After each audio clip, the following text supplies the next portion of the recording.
पूजा की शादी को अभी कुछ ही महीने हुए थे और इन दिनों में पूजा अपने ससुराल वालों को तरह तरह की चीजें बनाकर खिला रही थी।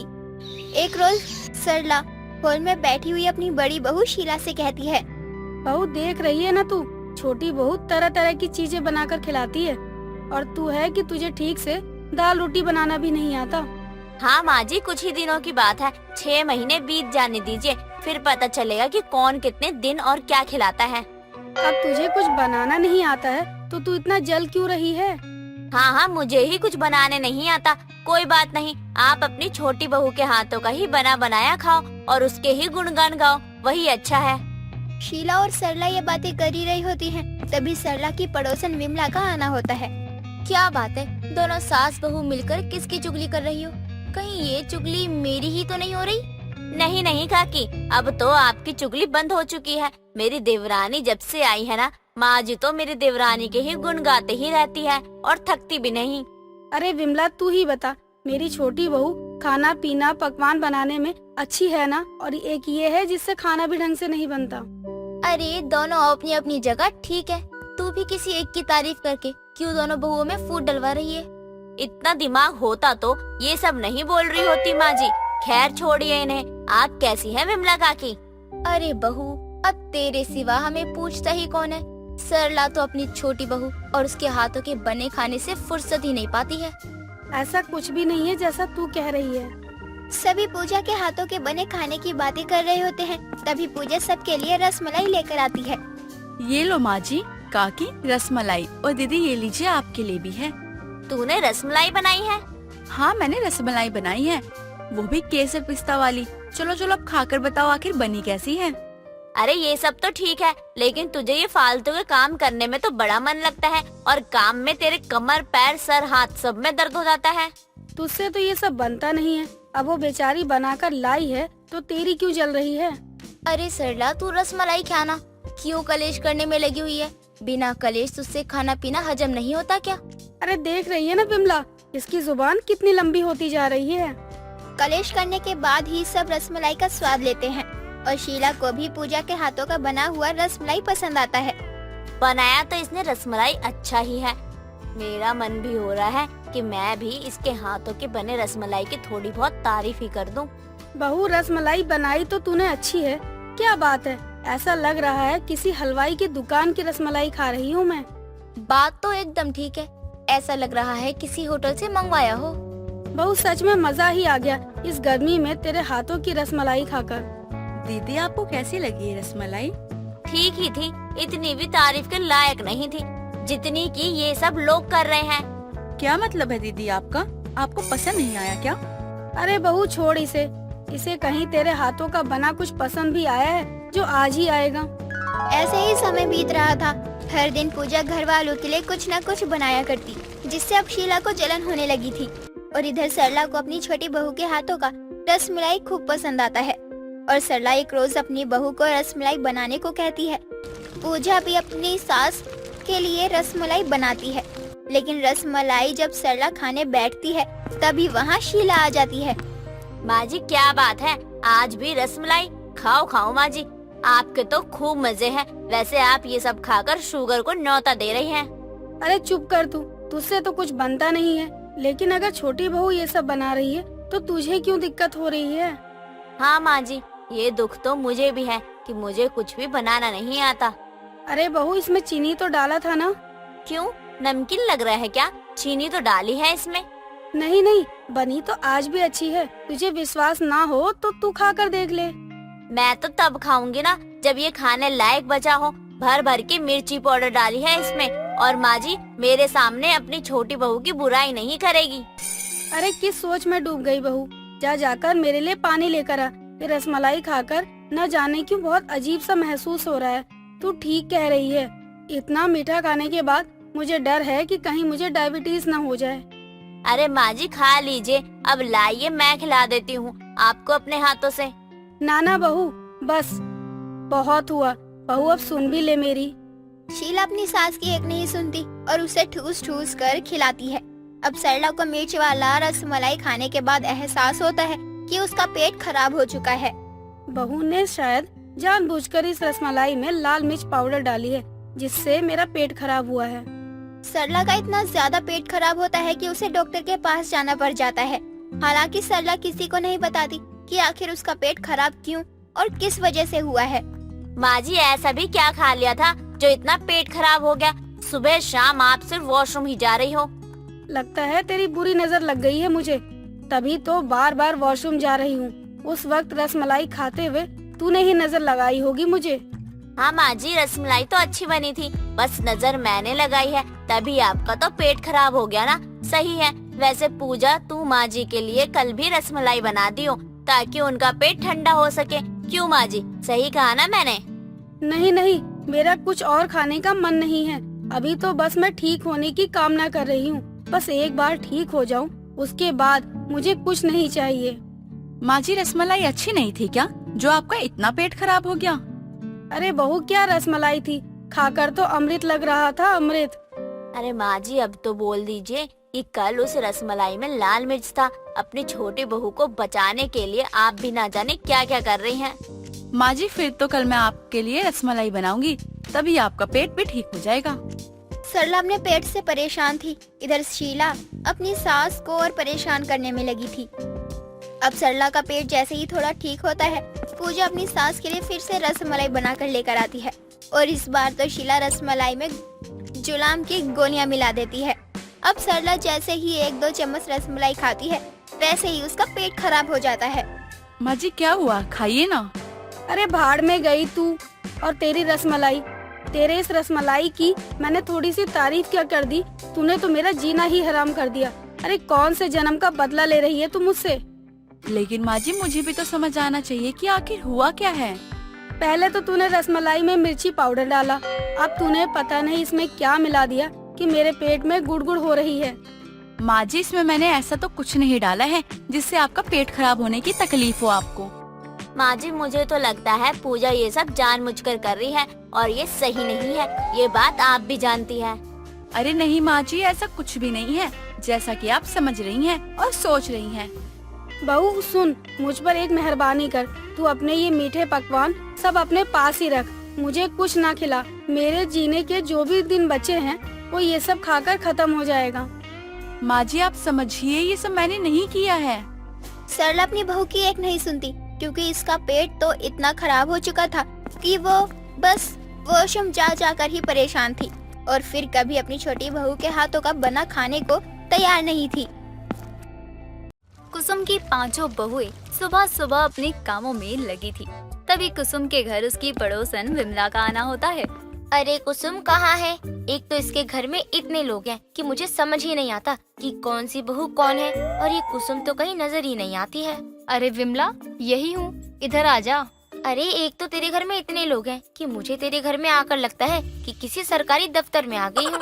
अरे क्या करूँ, सब भगवान का दिया हुआ है। अब 5 बेटे होंगे तो 5 बहुएं भी तो होंगी ही ना। हाँ हाँ, लोग तो यही कहते हैं, खुद की गलतियाँ छुपाने के लिए भगवान की देन है। मैं तो तुझे दूसरे लड़के के होने के बाद ही मना कर रही थी कि और मत कर कुसुम, लेकिन तुझे कौन समझाए। समझाते समझाते तू तो 10 बेटे बहू वाली हो गई। विमला, तू पहले तो ये बता कि तू यहाँ किस काम से आई है? मैं तो तुझे मिठाई खिलाने आई थी। ये ले गुलाब जामुन खा, मेरे बेटे की अच्छी जगह नौकरी लग गई है। अब विमला मिठाई का डब्बा खोलकर जैसे ही गुलाब जामुन का नाम लेती है, वैसे ही कुसुम की 5 बहुएं विमला कुसुम को घेरे खड़ी हो जाती हैं और विमला के डब्बे से जैसे ही 2-4 जितने भी मिठाई हाथ लगते हैं, सब उतने ही गुलाब जामुन उठा लेती हैं। अरे अरे कुसुम, ये क्या कर रही है तेरी बहुएं? अरे इन्हें रोकना, मुझे अभी पूरी गली में इसी डब्बे से मिठाई बांटनी थी। विमला, यहाँ से गुलाब जामुन बच के नहीं जाने वाले। तेरे साथ ये पहली बार हुआ है तो थोड़ा तो डर गई है, इसीलिए तो मैं किसी भी त्योहार में गुलाब जामुन लाती ही नहीं। कुसुम, ये तेरी बहुएं किस जन्म की भूखी है? देख तो कैसे भर भर कर गुलाब जामुन के डब्बे से गुलाब जामुन लपक कर खा रही हैं। अरे विमला, तुझे नहीं पता है, इसीलिए तूने यहाँ गुलाब जामुन का डब्बा लाकर गलती कर दी। ये मेरी 5 बहुएं सच में जन्मों की भूखी है। कुसुम की 5 बहुओं को गुलाब जामुन बहुत पसंद थे और ये सबसे पहले पसंद थे कुसुम की बड़ी बहू काजल को, जिसे देखकर बाकी चारों भी गुलाब जामुन को पसंद करने लगे। अब विमला के जाने के बाद कुसुम अपनी बहू से कहती है, बहू, तुम 5 के अंदर शर्म बची है या नहीं? मैंने तुम्हें कितनी बार कहा है कि गुलाब जामुन के लिए लूटपाट मत मचाया करो। बेचारी विमला कितने मन से गुलाब जामुन लेकर आई थी, लेकिन तुम लोगों ने उसके लिए एक गुलाब जामुन तक नहीं छोड़ा। और तो और मेरे नसीब भी नहीं हुआ एक गुलाब जामुन। माँ जी, मुझे क्या पता था कि विमला आंटी इसी डब्बे में गुलाब जामुन बांटेंगी, वो भी पूरे मोहल्ले को। माँ जी, मेरे हाथ तो 5 गुलाब जामुन लगे। उसमें से एक ही अपनी सास को खिला दो। अरे नहीं माँ जी, ये कहाँ से खिलाएगी? उसमें से मैंने ही 3 गुलाब जामुन लूट कर खा लिए। और मुझे तो आधा ही गुलाब जामुन नसीब हुआ। सारे ऐसे टूट पड़े जैसे आज से पहले कभी गुलाब जामुन देखा ही ना हो। लेकिन बहू, तू ये क्यों भूल रही है कि उस लूटपाट में तू भी शामिल थी, जो तू ऐसी बातें कर रही है। कुसुम की बहुएं तब अपना आपा खो देती थी जब उनके सामने गुलाब जामुन आ जाते थे, तो वो कैसे भी मौके पर अपनी बेइज्जती करवाने के लिए तैयार हो जाती थी। अब पांचों को गुलाब जामुन इतने ज्यादा पसंद थे। एक रोज कुसुम के घर उसका सबसे बड़ा समधी रामलाल आता है। अरे समधी जी, बड़े दिनों बाद दर्शन हुए आपके। घर में सब ठीक है ना? जी जी समधन जी, सब अच्छा है। बस मैं तो अपनी दूसरी बेटी की शादी का न्योता देने आया हूँ।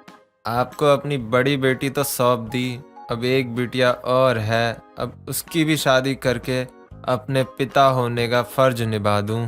अरे ये तो बड़ी ही अच्छी बात है समधी जी, अब हम सब जरूर आएंगे शादी में। बहू, तू यहाँ खड़े मेरा मुंह क्या देख रही है? जा समधी जी के लिए चाय नाश्ता ले आ। अब काजल अपने पिता के लिए कुछ समय बाद ही चाय लेकर आती है। उसी वक्त रामलाल मिठाई का डब्बा खोलकर कुसुम को गुलाब जामुन खाने को देता है। अभी तो बस यही खड़ी है, अगर वो चारों कहीं से भी देख रही होंगी तो मेरी समधी जी के सामने कोई इज्जत नहीं रहेगी। कुसुम ये सोच ही रही होती है, तभी काजल के साथ बाकी की चारों भी वहाँ आकर गुलाब जामुन पर टूट पड़ती और जिसके हाथ जितने गुलाब जामुन लगते हैं वो उतने उठाकर वहीं खाने लगती हैं। समधी जी, आप ठीक है ना? अरे ये मेरी बहू को ना आजकल नया शौक लगा है, गुलाब जामुन कौन कितना खाएगा। कंपटीशन समधी जी, कंपटीशन। मेरी काजल तो ऐसी नहीं थी। बेटा, तुझे गुलाब जामुनों की इतनी भूख है, मुझे पता नहीं था। पता होता तो और ले आता। अरे मुझे भी अब इधर आकर ही पता चला है कि बड़ी बहू को गुलाब जामुन खाने का इतना शौक है कि वो अपनी लाज शर्म मान सम्मान सबको साइड रखकर अपने साथ साथ अपनी सास की इज्जत भी मिट्टी में मिला रही है। अच्छा जी, ठीक है, मैं चलता हूँ। मुझे आपके घर में माहौल कुछ अच्छा नहीं लग रहा है। इतना बोलकर रामलाल तो चला जाता है, लेकिन अपनी समधी के जाते ही कुसुम अपनी बहू से कहती है, बड़ी बहू, मुझे तुझसे ये उम्मीद नहीं थी। देखा ना तेरा बाप कैसे गया यहाँ से। वो भी सोच रहा होगा मैंने अपनी बेटी को यही संस्कार दिए थे, किसी के सामने गुलाब जामुन छीना झपटी करके खाए। माँ जी, मुझसे गुलाब जामुन देख कर ना रहा नहीं गया। और ये चारों कहाँ से आई मुझे भी पता नहीं लगा। इन चारों को तो गुलाब जामुन की खुशबू लग गई होगी, तभी तो डब्बा खुलते ही दुम हिलाते हुए यहाँ पहुँच गई। कुसुम अपनी बहू को कितना भी समझा ले, वो तो समझने से रही। लेकिन अब की बार देर शाम कुसुम अपनी बहुओं को तैयार होने को कहती है। बहू, तुम पांचू से कह रही हो कांता का घर बना है, तो वो उसने हमें अपने घर पे खाने पर बुलाया है, तो तुम पांचों ढंग से तैयार हो जाओ। और हाँ, इंसान की तरह खाना खाकर वहाँ से निकल आना, मुझे आने में समय भी लग सकता है। जी माँ जी, हम सब अभी तैयार हो जाते हैं और अब की बार हम ऐसा कुछ नहीं करेंगे जिससे आपकी बदनामी हो। हाँ हाँ माँ जी, इस बार हम सब ऐसा कुछ भी नहीं करेंगे। अब कुसुम की पांचों बहुएं थोड़ी देर बाद ही तैयार होकर अपनी सास के साथ अपनी पड़ोसन कांता के घर पहुंचती हैं। अब कांता भी कुसुम और उसकी पांचों बहुओं को देखकर काफी खुश होती है। बहू, सब जाकर खाना खा लो और खाना खाकर चुपचाप यहाँ से निकल जाना। कुसुम इतना कहकर औरतों से बातें करने में व्यस्त हो जाती है और इधर जैसे ही कुसुम औरतों से बातें करने में बिजी होती है, उतने ही समय बाद वो देखती है कि उसकी एक बहू श्वेता गुलाब जामुन का पतीला उठाए भाग रही है और उसके पीछे पीछे बाकी चारों बहुएं भी हैं। कुसुम, ये क्या देख रही हूँ मैं? ये तेरी बहू क्या लेकर भाग रही है, जिनका पीछा बाकी की चारों बहुएं कर रही हैं? हे भगवान, ये मेरी पांचों बहुएं कहीं ले जाने लायक है ही नहीं। जरूर उस बड़े से पतीले में गुलाब जामुन होगा, जिसे देख इनसे रहा नहीं गया। और देखो कैसे ये पांचों भाग रही है, जैसे कभी कुछ खाया ही नहीं हो। विमला, मैं क्या करूँ इन पांचों का? मैं तो कहती हूँ इन्हें तू पागल खाने भर्ती करवा, ये किसी लायक भी नहीं है। विमला, अब मैं क्या करूँ? मुझसे तो ये तमाशा देखा ही नहीं जा रहा है। हम क्या करें, हम भी तेरी बाकी की बहुओं के पीछे भागते हैं। अब विमला और कुसुम भी अपनी बाकी की बहुओं के पीछे भाग पड़ती है और भागते हुए कुसुम की 5 बहुएं कुसुम और विमला घर पहुंचते हैं। अब विमला हाफते हुए कहती है, अरे बहू, ये लेकर भागना जरूरी था क्या? इस उम्र में कौन सा मेडल जीतना है मुझे? कितना दौड़ा दिया। मुझे तो लग रहा है मेरी आत्मा निकल जाएगी। बहू, क्या जरूरत थी गुलाब जामुन का पतीला लेकर भागने की? बहू, अब जब लाई है तो 2-4 गुलाब जामुन खिला भी दे, इससे ही काम चला लूं। तुम लोगों ने तो खाने भी नहीं दिया, पहले बता दिया होता तो खा पी कर तैयार रहती ना तुम 5 के पीछे भागने के लिए। अरे बहू, हमारा मुंह क्या देख रही है?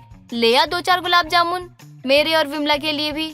2-4 से काम नहीं चलने वाला है, जब बदनामी हो ही गई है तो पूरे 20 गुलाब जामुन ही खाऊंगी। अरे बहू, मुझे 10 से कम नहीं चाहिए फिर तो। अब 5 बहुओं के साथ विमला और कुसुम भी गुलाब जामुन के लिए लड़ने लगती हैं और अंत में सब मिलकर उस गुलाब जामुन को खाते हैं। कावेरी और रानी रिश्ते में सास बहू थी, लेकिन कावेरी अपनी बहू रानी को बिल्कुल अपनी बेटी की तरह मानती और उसके हर फैसले में उसका साथ देती थी। एक दिन रानी अपने कमरे में सो रही होती है, तभी कावेरी वहाँ आती है। अरे रानी बहू, सुबह के 10 बज गए हैं, उठ जा। आज तुझे चंपा का लहंगा भी तो तैयार करना है, आज उसकी शादी है। माँ जी, 10 बज गए। हे भगवान, आज मैं इतनी देर तक कैसे सो गई? अब मैं क्या करूँगी? कैसे पूरा काम करूँगी? बहू, चिंता करने की कोई जरूरत नहीं है, मैंने तेरा घर का काम खत्म कर दिया है। तुझे बस नहा धोकर अपनी दुकान के लिए निकलना है। माँ जी, आपको क्या जरूरत थी ये सब करने की? बहू होने के नाते मेरा फर्ज बनता है ये सब करने का। बहू, इतना सोचने की जरूरत नहीं है, रोज तो तू ही करती है ना। अगर एक दिन नहीं किया तो तेरे दिल में मेरे लिए इज्जत कम हो जाएगी क्या? मुझे पता है, रात में काम कर रही थी तू, इसीलिए तेरी आँख नहीं खुली होगी। हाँ माँ जी, रात में काम करते करते कब आँख लग गई कुछ पता ही नहीं चला। अरे कोई बात नहीं, अब जल्दी से तैयार हो जा वरना देर हो जाएगी दुकान के लिए। रानी एक फैशन डिजाइनर थी और अपनी खुद की फैशन बुटीक चलाती थी। उसका पति राघव काम के चक्कर में हमेशा बाहर ही रहा करता, घर में सिर्फ उसकी सास और वो ही थी। रानी अपनी बुटीक पहुंचकर दूल्हा दुल्हन की फोटो को लहंगे में लगा रही होती है, तभी कावेरी भी वहां आ जाती है। बहू, ये वही लहंगा है ना जो तू कल रात से बना रही है? हाँ माँ जी, ये वही लहंगा है। बताइए तो कैसा लग रहा है? लेकिन तू इसमें फोटो क्यों लगा रही है, ये समझ नहीं आ रहा। माँ जी, ये फोटो लहंगा है जिसमें डिजाइन के साथ साथ दूल्हा और दुल्हन की फोटो भी लगी होगी, जिसे देखकर लोग इस लहंगे की तरफ खींचे चले आएंगे। मैंने ये नया डिजाइन निकाला है, अगर चल गया तो बहुत अच्छे पैसे आएंगे। बहू, तूने लहंगे में ये फोटो का तरीका अपना कर साधारण से लहंगे को कमाल का बना दिया है। जहाँ तक मुझे लगता है तेरा ये डिजाइनर लहंगा छा जाएगा।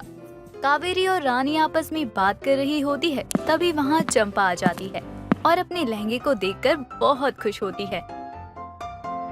भाभी, आपने तो कमाल का लहंगा तैयार किया है। मुझे तो उम्मीद ही नहीं थी कि हमारे इस छोटे से गांव में कोई इतना अच्छा लहंगा बना सकता है। तुम्हें खुशी हुई ना अपना लहंगा देखकर? तुम्हें पसंद आया? और क्या चाहिए मुझे? भाभी, पसंद नहीं, बहुत पसंद आया है। आपके हाथों में तो सच में जादू है। अगर आप कहीं और अच्छी जगह रहती तो आप वहाँ अच्छे पैसे कमाती। कोई बात नहीं, अभी मैं जितने भी कमा रही हूँ ना, उसमें से मेरा अच्छा गुजारा चलता है। और वैसे भी मेरे पति तो शहर में ही कमा रहे हैं। मैं तो ये काम इसलिए करती हूँ ताकि मैंने जो फैशन डिजाइनिंग का कोर्स किया है ना, उसे भूल ना जाऊँ। भाभी, मैं तो कहती हूँ आप अपने पति के साथ शहर चले जाओ, वहाँ आपका काम बहुत अच्छा चलेगा। नहीं, मैं अपनी सास को छोड़कर कहीं नहीं जाऊंगी। वो बिल्कुल मेरी माँ की तरह मेरा ख्याल रखती है।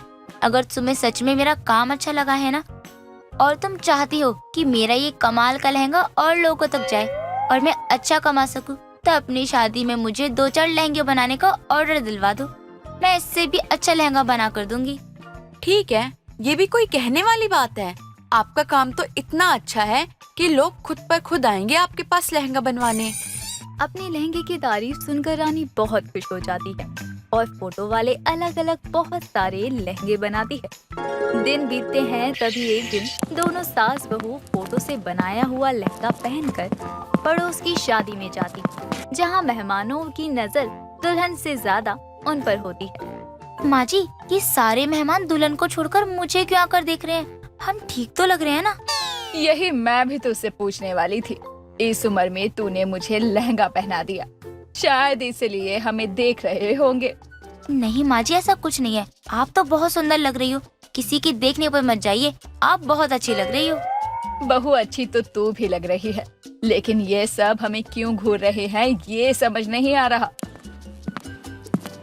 क्या बात है कावेरी, तुम तो कह ढा रही हो एकदम से। इस उम्र में भी तुम्हारे ऊपर लहंगा बहुत अच्छा लग रहा है। तू मजाक उड़ा रही है ना मेरा? नहीं कावेरी, तुम सच में बहुत अच्छी लग रही हो। वैसे ये फोटो लहंगा कहाँ से बनवाया? तुम दोनों सास बहू ने, बहुत सुंदर लग रहा है। सोच रही हूँ एक मैं भी बनवा लूं अपनी देवरानी की बेटी की शादी में पहनने के लिए। बनवा ले, ये कमाल का लहंगा मेरी बहू ने खुद बनाया है अपने हाथों से। सच बोल रही है या झूठ? अरे एकदम सच बोल रही हूँ मैं। विश्वास ना हो तो चंपा से पूछ ले, उसकी शादी का लहंगा भी मेरी बहू ने बनाया है और उसे बहुत पसंद आया। पसंद क्यों नहीं आएगा, कितना अलग डिजाइन जो है इसका। मेरा भी मन कर रहा है फोटो लहंगा पहनने का। बहू, तू मेरे लिए भी फोटो लहंगा बनवा दे। जितने पैसे बोलेगी मैं उतने दे दूंगी तुझे। ठीक है आंटी जी, मैं बना दूंगी, आप चिंता मत करो। कमला की बात सुनकर और लोग भी वहां आ जाते हैं और रानी को फोटो लहंगे का ऑर्डर देते, जिसे पाकर रानी बहुत खुश हो जाती है। कुछ देर बाद दोनों घर आते हैं। माँ जी, आज तो मजा ही आ गया। मैंने आपसे कहा था ना कि अगर हम फोटो लहंगा पहनकर जाएंगे तो सभी नोटिस करेंगे और हो सकता है हमारा काम भी पसंद आ जाए सबको और हमें ऑर्डर भी मिल जाते। और देखिए, वही हुआ। हमें लहंगे के कितने सारे ऑर्डर मिल गए। इस सीजन हमें बहुत काम मिल गया। बिल्कुल सही कहा बहू तूने, और अभी कुछ नहीं हुआ है। अभी देखते जा, काम मिलेगा मुझे लगता है। माँ जी, अब आपको भी ना मेरी मदद करनी पड़ेगी लहंगा बनाने में। लेकिन बहू, मुझे कहाँ आता है लहंगा बनाना? तूने तो कोर्स किया है, लेकिन मैंने थोड़ी। जी माँ, मैं हूँ ना, मैं आपको सिखा दूंगी। ठीक है, फिर मुझे क्या टेंशन है। मुझसे जो हो सकेगा मैं तेरी मदद करूंगी। अगले दिन से दोनों सास बहू लहंगे बनाने लग जाती। तभी कावेरी का बेटा राघव शहर से घर आता है और चारों तरफ लहंगा फैला देखकर कहता है, मैं कहीं गलत घर में तो नहीं आ गया? हर तरफ लहंगे ही लहंगे दिखाई दे रहे हैं।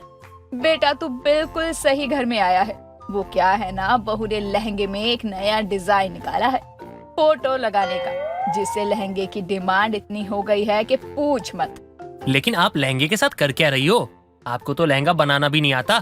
बेटा, मुझे बहू ने सब सिखा दिया है। अब उसके जितना नहीं, लेकिन काम चलाऊ तो मैं भी बना लेती हूँ और उसकी मदद हो जाती है।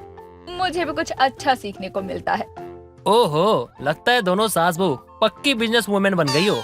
लेकिन मैडम कहाँ है? बेटा, वो ना मार्केट गई है लहंगे का कुछ सामान लेने, अभी आती होगी। राघव और कावेरी बात कर ही रहे होते हैं, तभी रानी आ जाती है और अपने पति को देखकर बहुत खुश होती है। आप कब आए और बताया भी नहीं? अरे मैं तो अभी अभी आया हूँ, लेकिन तुम बहुत नोट छाप रही हो। आजकल तुम्हारे पास लहंगों के तो बहुत सारे ऑर्डर्स आ रहे हैं। हाँ जी, और सच में मैं बहुत खुश हूँ कि मेरी मेहनत रंग लाई। वैसे आया तो मैं भी काम से ही था, वरना बॉस मुझे छुट्टी नहीं देता।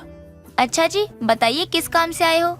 वो क्या है ना, मेरे बॉस की बेटी की शादी है, तो मैंने उनको बता दिया कि मेरी बीबी की दुकान है लहंगों की, वो भी गांव में, और अच्छा भी बहुत बनाती है। तो उन्होंने कहा मेरी बेटी की शादी में तुम्हारी पत्नी ही बनाएगी लहंगा। वो भी देखना चाहते हैं कि तुम कैसा बनाती हो। लेकिन अभी मेरे पास टाइम नहीं है, मेरे पास बहुत सारे ऑर्डर हैं। ऐसा मत बोलो, मैं अपने बॉस को जुबान देकर आया हूँ। ठीक है, मैं कोशिश करती हूँ। रानी सारे काम छोड़कर राघव के बॉस का ऑर्डर पूरा करने में लग जाती है और जैसे तैसे करके 2 दिन में उसका ऑर्डर तैयार कर देती, जिसे लेकर राघव शहर चला जाता है। राघव का बॉस फोटो लहंगा देखकर हैरान रह जाता है, साथ ही खुश भी होता है कि उसकी बेटी की शादी से राघव को भी लहंगे का ऑर्डर मिलता है। फिर क्या था, रानी का फोटो लहंगा गांव से लेकर शहर तक छा जाता है और उसे गांव के साथ साथ शहर से भी लहंगे बनाने के ऑर्डर मिलते हैं और उसका काम भी बहुत अच्छा चलने लगता है। दोस्तों, अगर आपको ये कहानी पसंद आई तो इसे लाइक करें, शेयर करें और कमेंट करके बताएं कि कहानी में आपको सबसे अच्छा क्या लगा।